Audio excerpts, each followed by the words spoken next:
Källa, hör våra valthorns klang usin.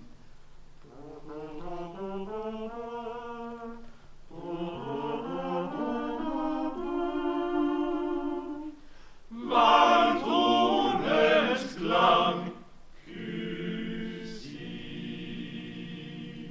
Bling, bling, blang, följer ner kapris.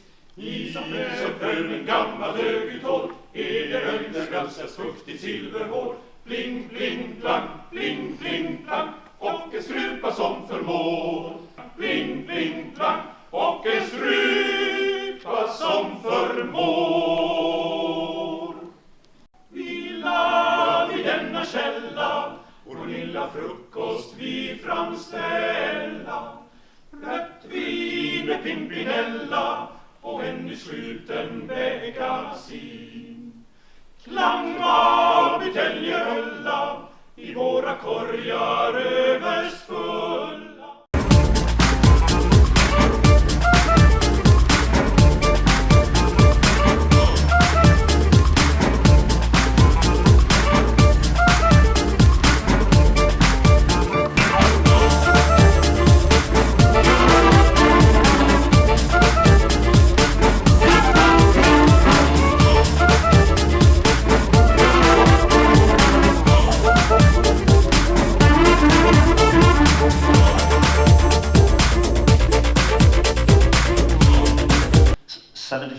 Anniversary booklet.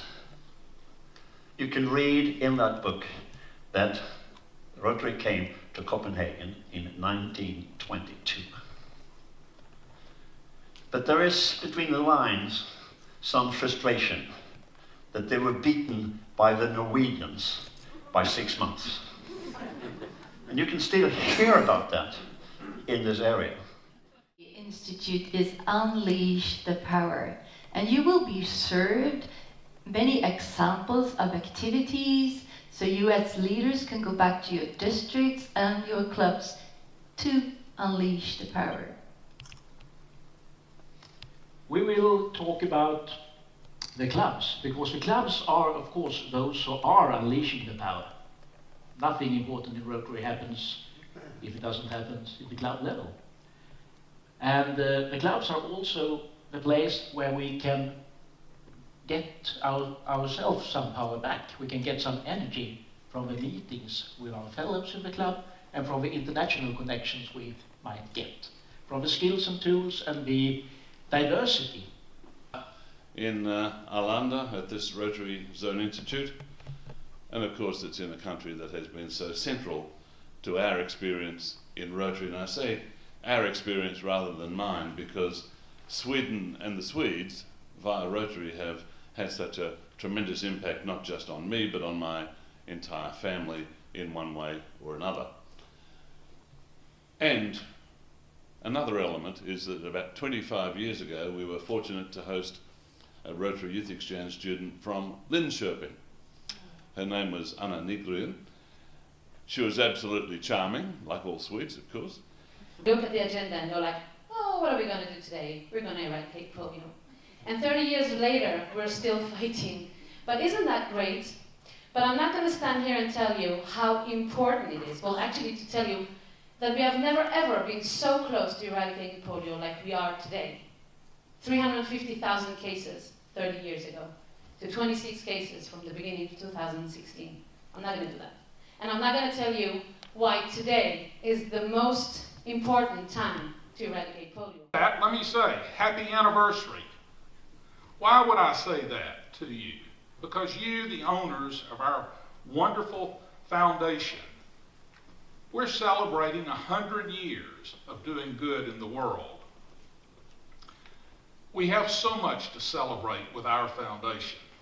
And you know, not every organization can reach 100 years without diminishing in focus and energy.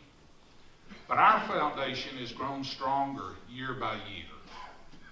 Think about the first contribution that came into our foundation in 1917, $26.50 from the Rotary Club of Kansas City, Missouri.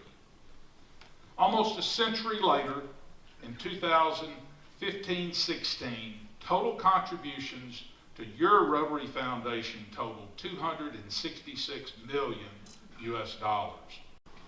So I thought I would start with 4 slides on the polio virus and what poliomyelitis is, just as a primer for those of you that don't know the virus as intimate as others.